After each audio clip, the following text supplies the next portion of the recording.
This year in Kaziranga National Park and Tiger Reserve, the flood situation is there.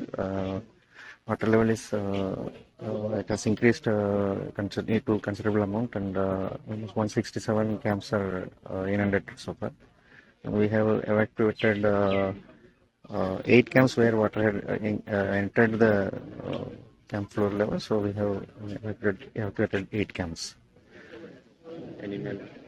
So we have been with the support of Assam police and with the support of local people, we are strictly regulating the speed of the vehicles entering NS 37.